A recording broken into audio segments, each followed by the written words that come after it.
Namo Buddhaya.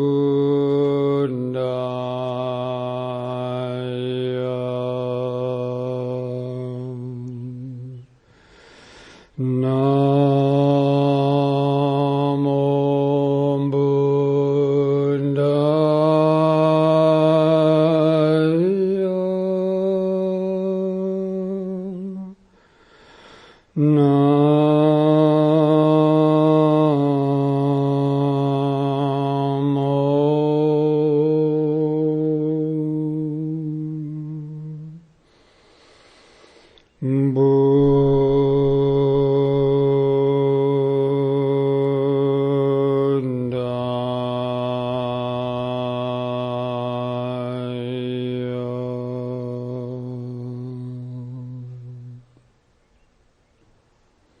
Dhamma friends,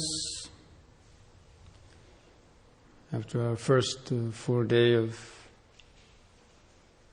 meditation, or practicing yoga, actually I want to speak tonight about the sort of meaning of yoga and how that fits in or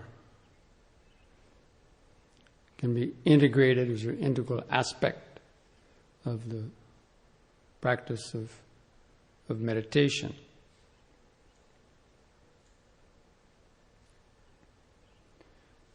But first of all, to give a little background of how I came to sort of develop this integrating the yoga practice with the Vipassana meditation, or the Buddhist meditation. Because in a lot of places, there seem to be, two separate things. Yoga is considered to be coming from the Vedic, Sanskrit, the Hindu tradition. And, some people believe that the Buddha shunned all of the Hindu practices and, went off separately and invented his own type of meditation. So, there may be some truth in that, but not entirely so kind of polar. It's true that the Vedic tradition existed, before the Buddha, and the Buddha grew up within that tradition. And the Buddha himself spoke about yoga. But if you really read the Buddha's text, the way he spoke about yoga is not the same way as people speak about yoga today. He talked about the two types of yoga, the Kama Sukhalakani yoga and Atta Kilamatani yoga. These two words refer to the indulgence in sensual pleasure. It's called the Kama Sukhalakani yoga, and self-mortification, or Atta Kilamatani yoga. And of course, in his famous Turning the Wheel of Dhamma, the first sermon of the Buddha after his enlightenment, he addressed that, saying that he followed the middle path, which avoids those two types of yoga, or the two types of extremes, what he called the two extremes. That of overly sensual passion and indulgence, but on the other hand, the denial of any type of pleasure and the deliberate torturing of the body, inflicting pain and discomfort on oneself. So the Buddha rejected those two types of practices, but that's how he used the term yoga in that sense. But there's also a term that refers to the forest-dwelling monks. And actually was part of my ordination name when I became ordained as a monk in Sri Lanka. I was given the name Yoga Avachara, which was a kind of an epithet or a name given to forest-dwelling monks. So in this sense, yoga is referring to meditation. So the word yoga avachara, the word yoga meaning meditation, and the word avachara meaning to continually hit at, or to keep striking or practicing the meditation. So this was a name given to forest-dwelling monks who were, to use the phrase, hell-bent on nirvana. And striving diligently in the forest, meditating, enduring all kinds of poisonous snakes and centipedes and other deprivations. So the actual word yoga means to join. Comes from the word yuj, or to join together. So basically it means to make two things one, to join two things together. And this can have different meanings. But the one that I like to use, because it's pertinent to our meditation practice, in the first step of our meditation practice, it means bringing our body and mind together, joining them together so that they work in harmony, they work in coordination, they work in tandem. Normally, our bodies and minds are separated. Our body is doing one thing and our mind is doing another thing. Right? So how many found today that their body was sitting here in the room, but found that their mind had other ideas? Was someplace else. So that's called psychic disassociation. There's a term in yoga for that, nada. When the body, mind's energies are scattered, they're not kind of unified.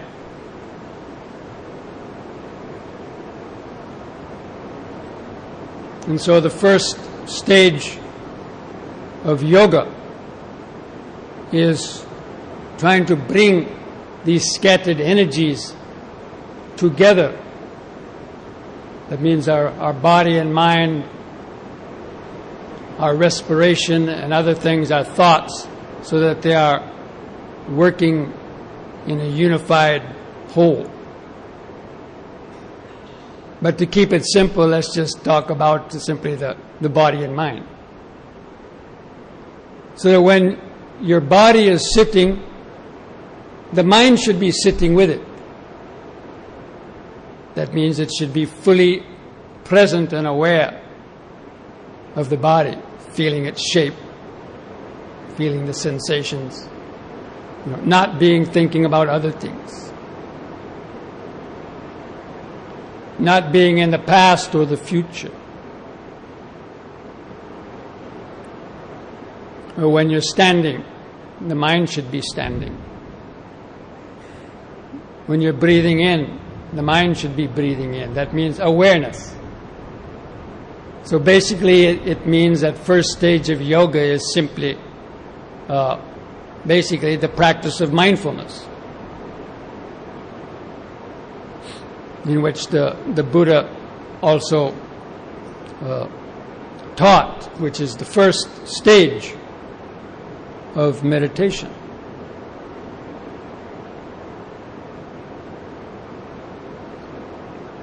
And another meaning of the term yoga, a little bit deeper meaning, would be to merge, or the self and other, I and the other. Those are two things. You regard yourself as being separate from the world out there, or separate from the other person. And so there's this struggle and fight between egos, or the struggle between our ego consciousness and the things that it doesn't like. And so there's this kind of fight going on in the mind against what it experiences. So the deeper meaning of the word yoga is to merge self and other together so there's only oneness, or there's only awareness. Or you could say the knower and the known. That's the duality, the two things. I'm the knower, the known is out there. And so again there's this struggle between the knower and the known. So the practice of yoga on the deeper level is to gradually merge the knower and the known, or in Buddhist terminology you would say to let go of the known and then let go of the knower, so that only knowing exists, or pure awareness. You let go of the known and the knower, or let them merge together into just pure knowing. And that is regarded as the state of liberation.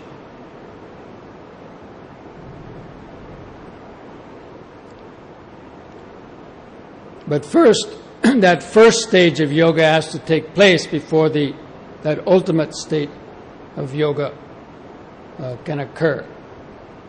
The body and mind have to be brought back into harmony, working together,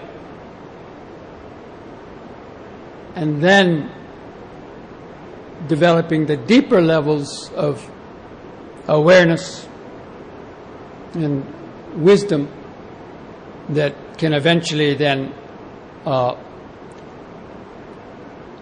let go of the known and the knower, or merge into just knowing. And so that was really the original intent and meaning of the word yoga.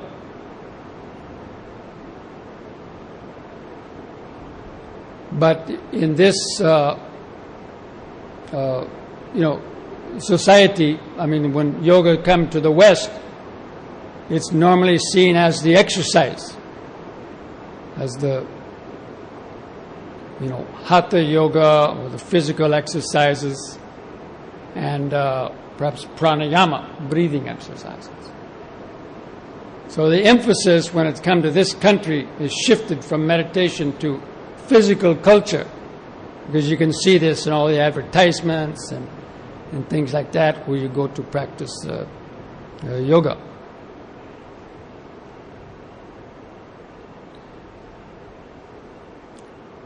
Anyway, having said that, I want to come back to what I was it started off saying at the beginning about in my experience.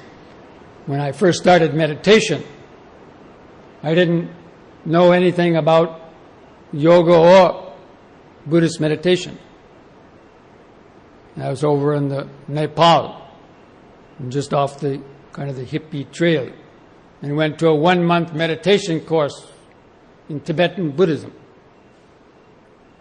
And so we, had to meditate several hours a day. And, I never, sat cross-legged or did any meditation. But then I saw some other Westerners during the lunch break out behind the tent doing some yoga exercise. So I thought, that's interesting. So I went and watched them and thought, maybe I should do this. Maybe it'd be good for the body. So I did that and found that it was useful, that it helped me to sit a little bit better. So that's how I initially got into practicing yoga exercise.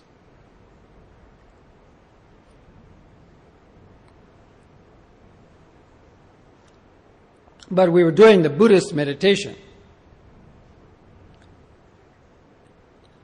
And then after that course, because I got some benefit from that and I was interested, so I investigated it further and got some books on yoga, and then gradually went to a yoga ashram in India and studied with a yoga teacher there and learned it in more depth and detail, including the yogic type of philosophy and about fasting and diet and so many things which were useful.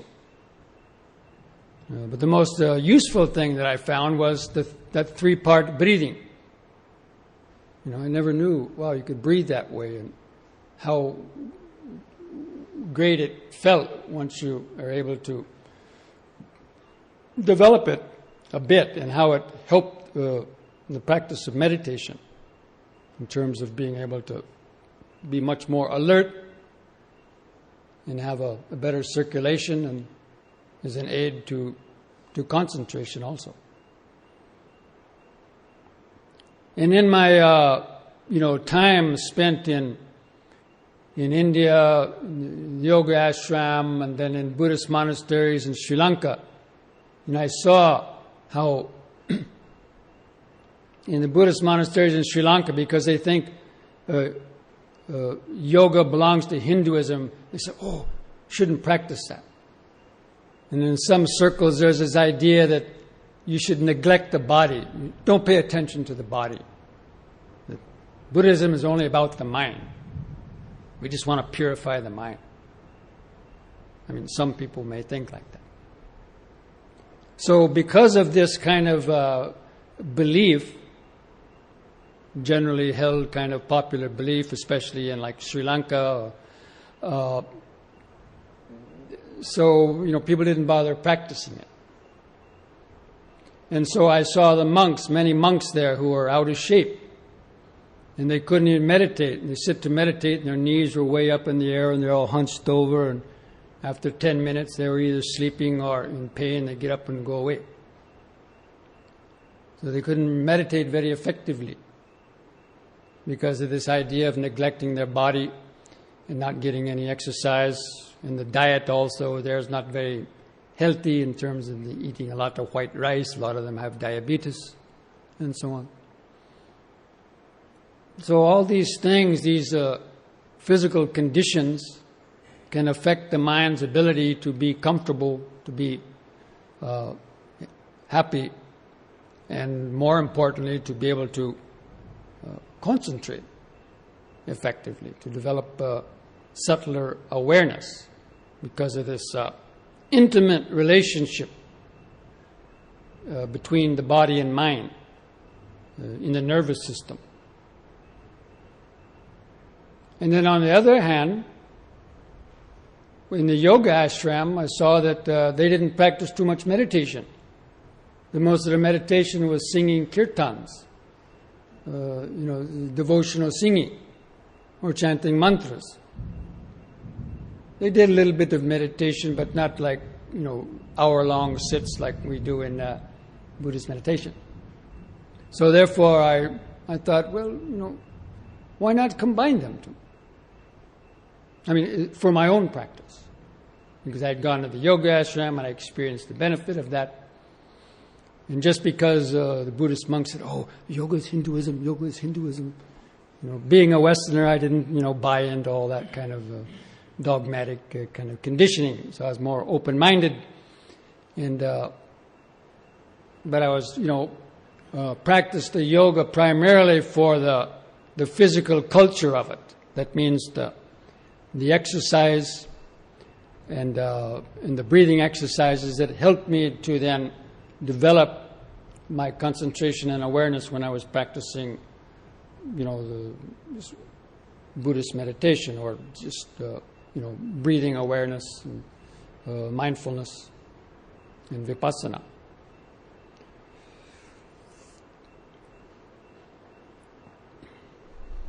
So that's how gradually I kind of integrated those practices. But for me, the Buddhist practice of meditation was, I felt, at least for myself, more of what I wanted to develop rather than sort of the Hindu type of meditation. And the philosophy, I still regard the Buddhist philosophy as at least for myself, the one I could relate to the most, and especially as I envisioned life as a monk. But the practices of the physical exercises and the breathing, I found very useful and compatible with meditation. And so there's also a yogic eightfold path and the Buddhist eightfold path. Most of you probably heard of the Noble Eightfold Path, right? The Buddhist teaching of the middle path. There's also a yogic eightfold path developed by Patanjali. But Patanjali came after the Buddha. A couple hundred years or more after the Buddha, Patanjali codified his Yoga Sutras and developed this idea of Ashtanga Yoga. He could have gotten the idea from the Buddha's Eightfold Path. He could have developed that idea for the Yogic Eightfold Path. And there are some similarities in them. In the Yogic Eightfold Path, the first step is the morality. That means living by the precepts. Cleaning up your karma, so to speak, by following the same types of precepts that the Buddhists follow. And then so that's called outer cleanliness. And then inner cleanliness is the study of the scripture and the praying, or various types of reflection and study of the scripture, and also cleaning of the internal body. After that comes asana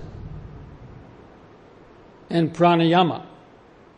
So asana means a firm seat. The original meaning of that is a firm seat that can be used for meditation. So originally it meant Padmasana, the classical yogic posture. And later on, perhaps, in order to be able to sit in a firm seat and so on, all the other types of yoga exercises were perhaps developed later on. But the asana meant training the body so it will be able to sit and endure the rigors of meditation. And then pranayama is regulating the breath, purifying the respiration, and to be able to reduce the respiration rate from 15 or 20 times a minute down to just 3 or 4 times a minute or less. And by learning to regulate and slow down your breathing pattern, it puts you right at the threshold of meditation. Because the breathing affects the body, affects the mind, and it affects the body overall. So the slower you breathe, the deeper, slower breaths you take, the more healthy it is for the body and the mind. And even doctors, Western medical doctors now are starting to come around and say that too.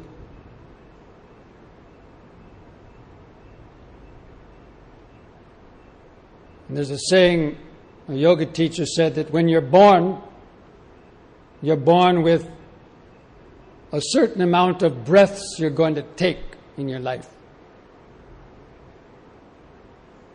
So if you have short, quick breaths, what does that mean?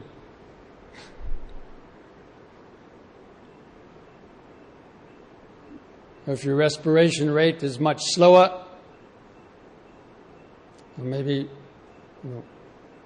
means a longer life. Well, who really knows? But it's an interesting concept.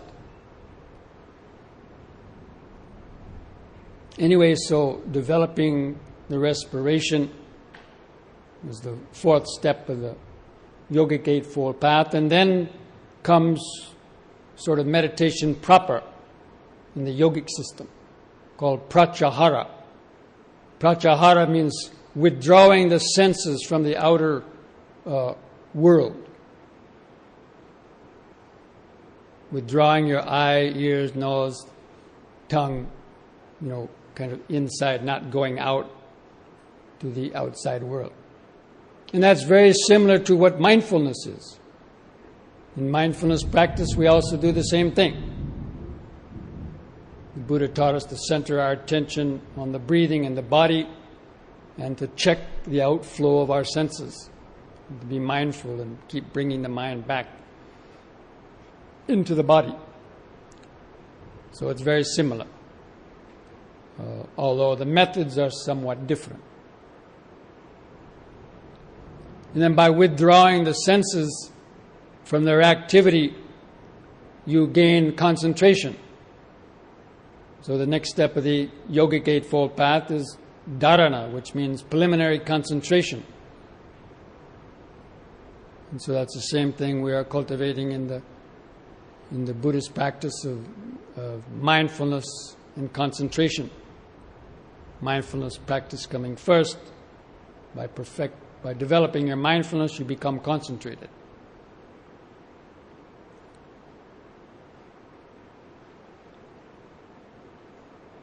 And then, following preliminary concentration, you gain full concentration, or in the Yogic Eightfold Path called the jhana. And then after that, in the Yogic Eightfold Path, there's samadhi, which, according to the yogic system, is liberation. But this is where the terms differ a little bit in the use that we find it when we use the terms in Buddhism. But nevertheless. But anyway, you can see how the process is fairly similar.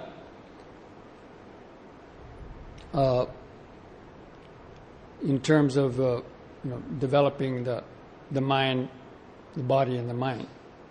So anyway, the real meaning of yoga is the meditation, but in the Western countries, it's when you say yoga, people immediately they just think of Jane Fonda in tights or leotards or something like that, or as physical culture. And then now there's so many different types of yoga that's popularized. There's so many different names. But so all the other, the system of the exercises, sure, it's good to have a flexible body, and so that the muscles and joints are, fairly flexible and they're stretched out. If the muscle tissue is compacted and your joints are stiff, then it will be difficult for you to meditate very comfortably. And you'll kind of hit a wall after a while, probably. Because the life force can't freely circulate. There's an aspect of the yogic physiology, is that the prana, the term pranayama means control of the vital faculty. Prana being, you can kind of imagine it as sort of like the electrical energy of the universe. It's what keeps everything alive. Normally we think it's breathing exercise, but actually the breathing is just the way to get it into the body. Of course, we need the oxygen and other things in the breath to keep the body alive too. But in addition to the oxygen and nitrogen and other things you bring in, you're bringing in what's called the electrical energy, or the prana. And that's what, keeps the cells of the body alive. And according to the yoga physiology, each cell of the body is like a little tiny battery. It has a positive and negative pulse. And the life current passes through the cell and keeps it charged up. But if we don't have a good steady flow of current through the body, then of course that gets affected. And then the cells, can't perform at an optimal level. And so this, of course, affects our organs, and it affects our ability to be healthy. And that affects our mind.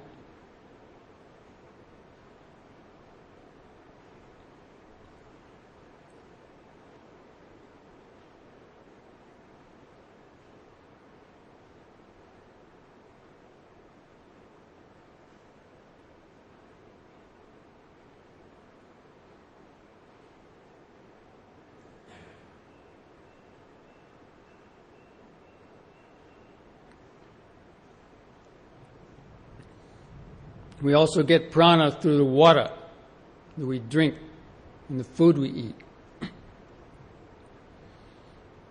It's absorbed directly into the system.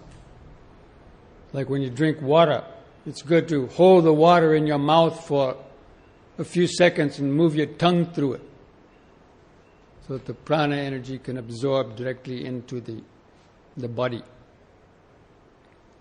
In the same with food, by chewing the food thoroughly, you release prana into the food as well. But most of it is gotten through the breathing. But anyway, that's why I mentioned today the emphasis on the three-part breathing. Because in learning how to develop the three-part breathing in an equal and even kind of rhythmic way, that sends that prana energy out in currents through up and down the various limbs of the body and throughout the body. And also in combining the breathing with the exercise is important. Because you can live without exercise, and you could just do pranayama and deep breathing, but if your muscles and joints are stiff and compacted, then that electrical energy has difficulty penetrating all the nooks and crannies to reach the furthest remote cells. And if you do exercise without breathing, you might be stretching the muscles, you might be moving the joints, but you don't have that freshly oxygenated blood and prana to penetrate those stretched muscles and loose joints. But when you do them together, you do the exercise of the movement while breathing in, then you get a kind of a double whammy effect, or you get a double effect of that. So that the blood, the rich oxygenated blood, can be carried and penetrate, throughout the body, mind, and nervous system. So anyway, that's just a little kind of overview of kind of the physiology of how the practice of the yoga and the breathing can be integrated.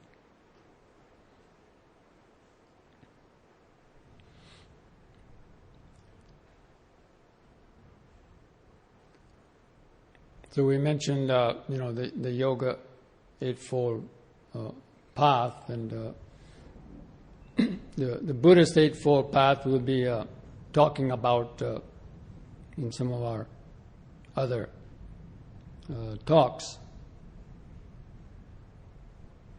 And many of you already probably know at least a little bit what the Buddhist Eightfold Path is. But it starts with right understanding and right thought. Then it goes on also to the practice of morality, right speech, right action, right livelihood. And then the practice of right mindfulness and right concentration, leading to right liberation. Although that's the hidden ninth step of the Eightfold Path.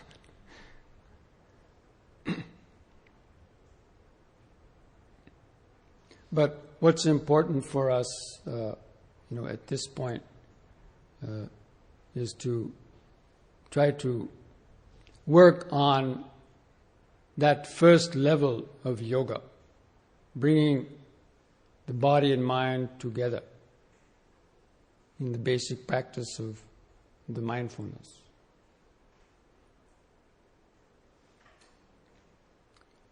In the Buddhist system of mindfulness is very specifically oriented toward bringing the body and mind together.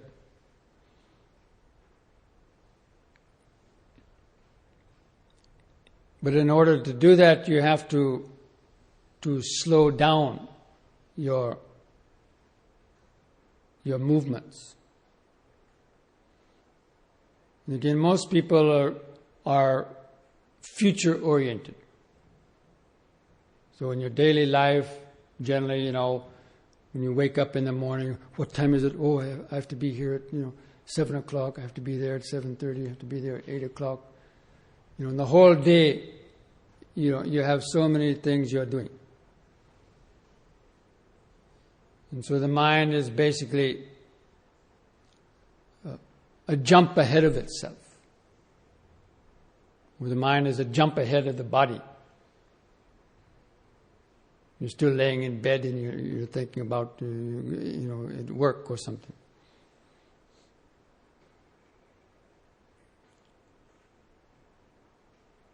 And that brings a lot of problems.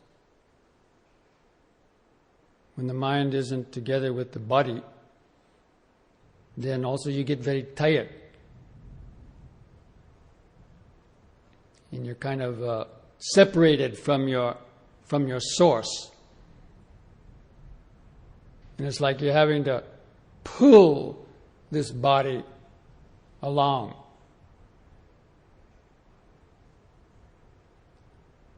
And there's that psychic disassociation.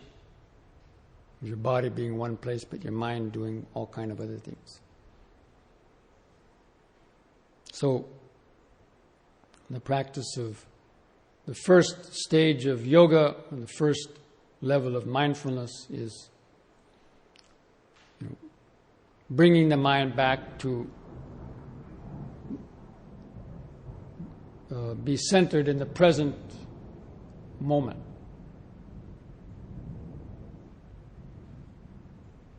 And so that's why we've been paying attention to the breathing and the posture. And this is also in the Buddha's teaching of the Satipatthana Sutta. It starts with, the person goes out to a suitable place to meditate and crosses their legs, and he specifically mentions the lotus posture. It means put the left foot up on the right thigh and put the right foot up on the left thigh. So he was specifically mentioning that lotus posture. And then keeping the back straight. We clearly mention that. Keeping the back erect. And setting up mindfulness in front. So those are two specific requirements for the meditation. Of course, most Westerners can't practice the lotus posture, so they have to do second best with half lotus or with quarter lotus or with Burmese posture or sitting on a bench or sitting in a chair. And then you might wonder then, is your what's happening to your meditation practice. But of course, people have to kind of basically deal with where they're at. But anyway, those were the Buddha's instructions about sitting in a cross-legged position. But more important is keeping the back straight. That's why, harping on the, check the posture, correct the posture. Because all the vital nerves of the body run on either side of the spinal column. It's called Ida and Pingala, the two major nadis or electrical currents, electrical wires, you might say. And everything branches off of those to all the other parts of the body. And so just like if you crimp a hose or a wire that impedes the flow of the electricity or impedes the flow of the water. So in the same way, if we're slouching and otherwise not sitting straight, you impede the flow of nervous system data, or impede the flow of the coming through the sense organs to the brain, or even the feeling in the body. And so therefore your mind becomes either muddled or not very clear or not very alert. So you're mindful after the fact.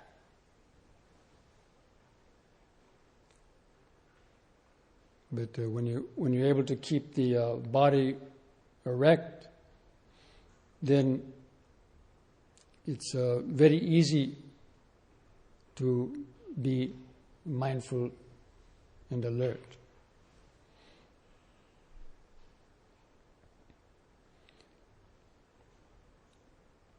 So in the Buddha's teachings on the breathing awareness, after sitting up, the posture, one mindfully breathes in and mindfully breathes out.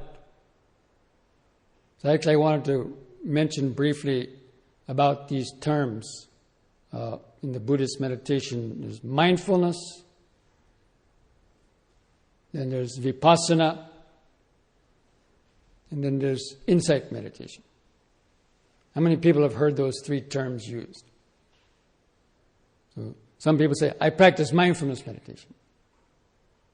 Other people say, I practice Vipassana meditation. And other people say, I practice insight meditation. Now, all those words the same, or they have different connotations?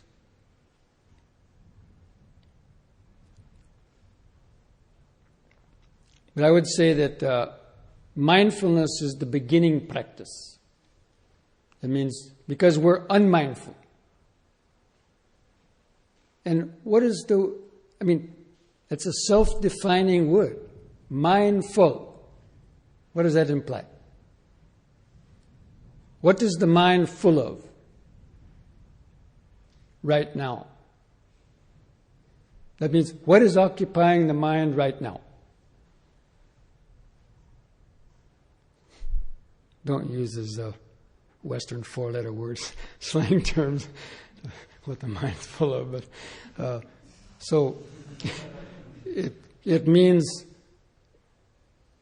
being aware of the present moment. Or if a thought is entering your mind, know it. The mind is full of becoming angry now. Or the mind is sleepy now.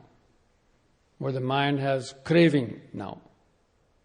Or the mind is confused now. Or the mind is restless now. So its ability to identify what is occurring in the mind, but also in the body. So when the body is breathing in, the mindfulness knows it. It should be full of breathing in. That means fully aware of it, feeling it. And when it's breathing out, know that you're breathing out. Those are the Buddha's actual instructions. When you're breathing in, know that you're breathing in. When you're breathing out, know that you're breathing out. Well, you might say, well, I know I'm breathing in and out. I'm not a dummy. But the Buddha meant that knowing in a very special way. In terms of awareness, a very alert awareness that knows the moment it's happening, the mind is alert and knows it.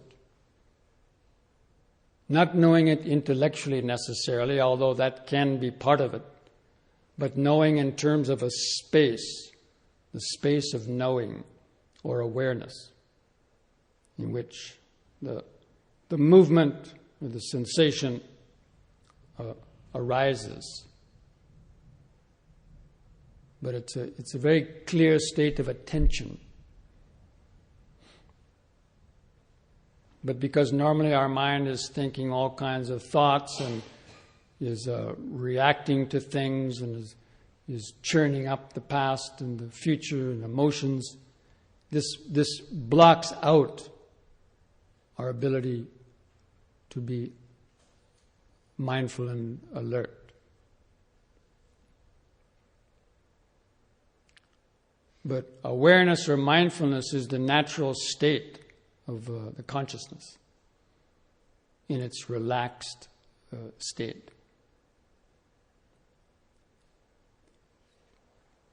So, knowing when the breath is coming in, knowing when the breath is going out.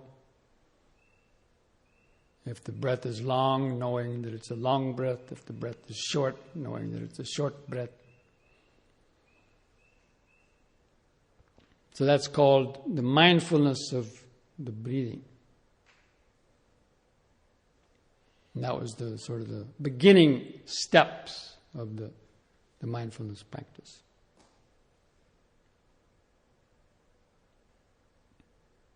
And so ordinarily, you probably have heard that in Buddhist meditation practice, they don't control the breathing. And that's just, more important when you gain a deeper level of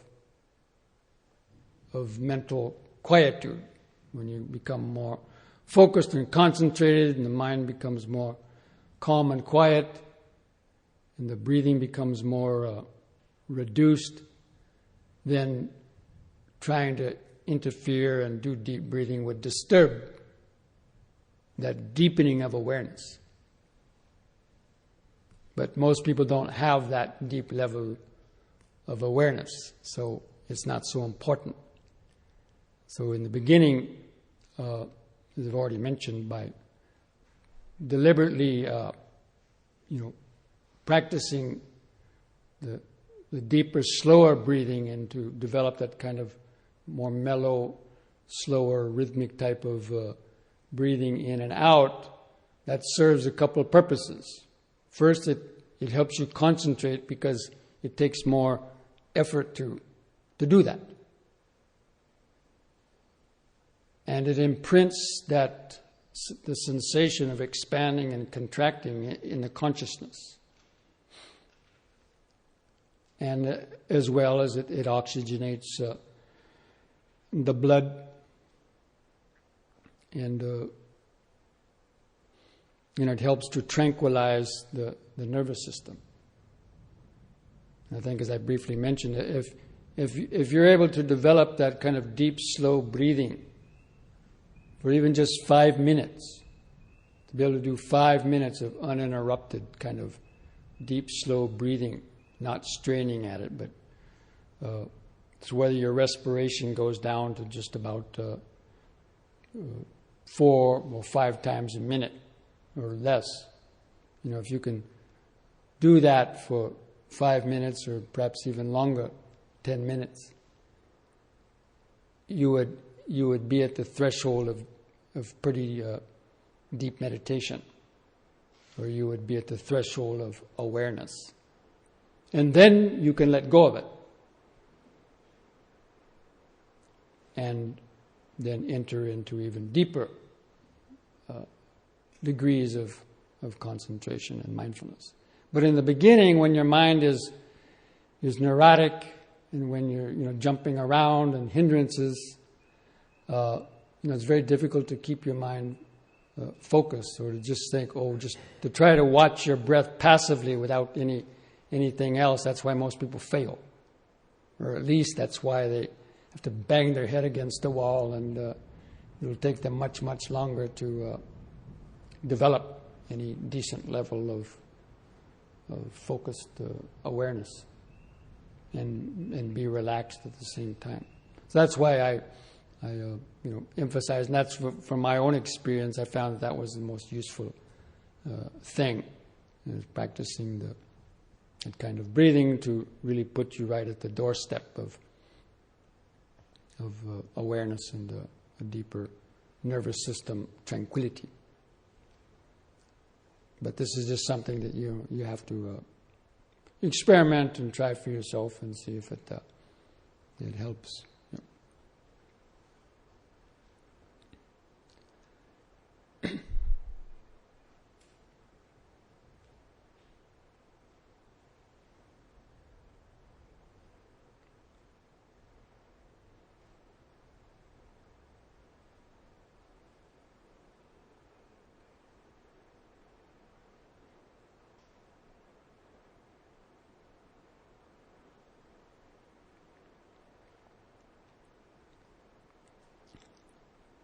Then in the second section of the Satipatthana Sutta,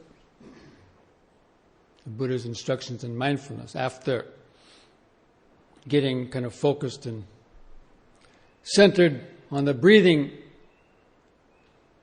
and he says, and further, when you're sitting, know that you're sitting.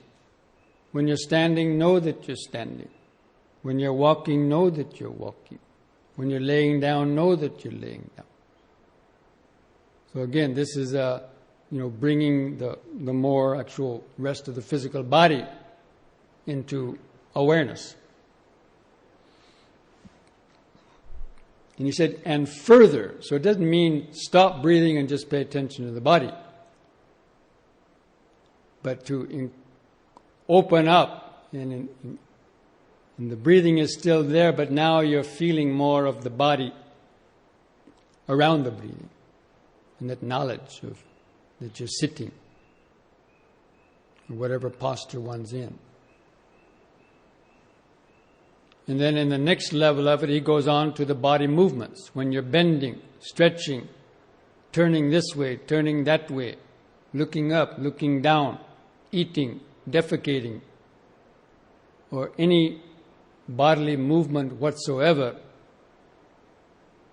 you know that you're doing it. It means there's full awareness. That means there's this attention that's with the body. There's that yoga of the mind is right there with the movement. Such as with walking meditation. The foot lifts up, you're aware that the foot is lifting up. And the lower leg is swinging forward, the mindfulness is right there with swinging forward. When the heel touches the ground, the mind is right there with touching.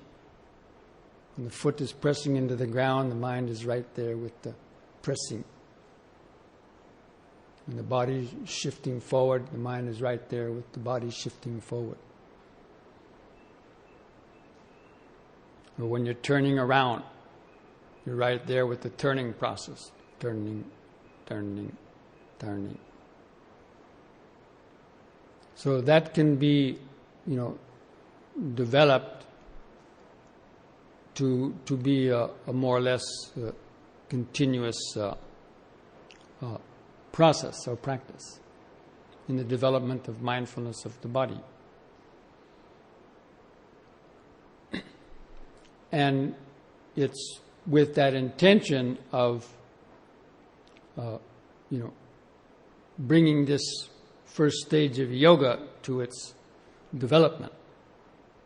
So that the mind is not distracted by all of its extraneous thoughts and other reactions.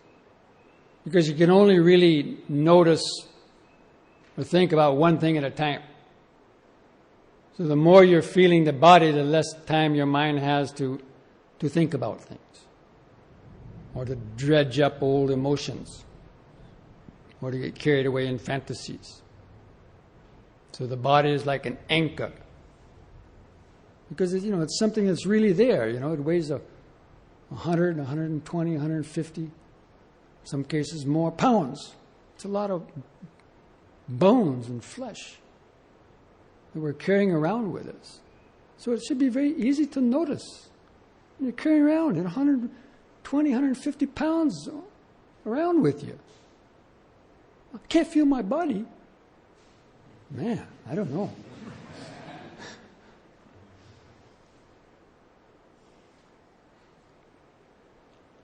But, as per the Buddha's instructions, that is the quickest way to develop, mindfulness. Is using the body. It's a natural stepping stone for reaching the mind. A lot of people say, "Oh, the mind, that's all important. The body doesn't matter." Or, I just want to go in and find emptiness somewhere. I just want to go in there and, just somehow control the mind, or drive out all your thoughts, or whatever people might believe. But it's not that easy. Because our thoughts and the feelings and emotions are arising deep within the nervous system, are arising deep in what I like to call the cellular level. But because our mind is just floating around outside and half asleep, there's no way we can be aware of our thoughts as they start to arise, and that's why we get lost in them. But when you become grounded in the body, then you have a front row seat to observe what is arising on a deeper level. So, that is the first stage of yoga, bringing the body and the mind together, and also the beginning practice of the Buddha's teachings of mindfulness, or mindfulness of the body, which is the first stage of the development of mindfulness and wisdom. So anyway, just to finish off, I mentioned about those three terms: mindfulness, vipassana, and insight. So mindfulness is what we deliberately practice. You have to deliberately be mindful. Lifting, swinging, touching, pressing, shifting, breathing in, breathing out. So you really have to, struggle to be mindful. But once you practice that enough and you become more focused and concentrated, and mindfulness becomes more steady, then you reach a deeper level, and the mind becomes free of the hindrances, and you gain more concentration. Through the practice of mindfulness, you attain a concentrated state.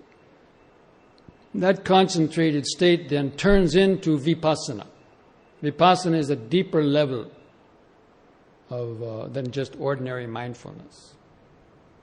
So vipassana really starts when the mind has become concentrated through the practice of ordinary mindfulness. It becomes concentrated, and then because the word vipassana itself means seeing reality as it is.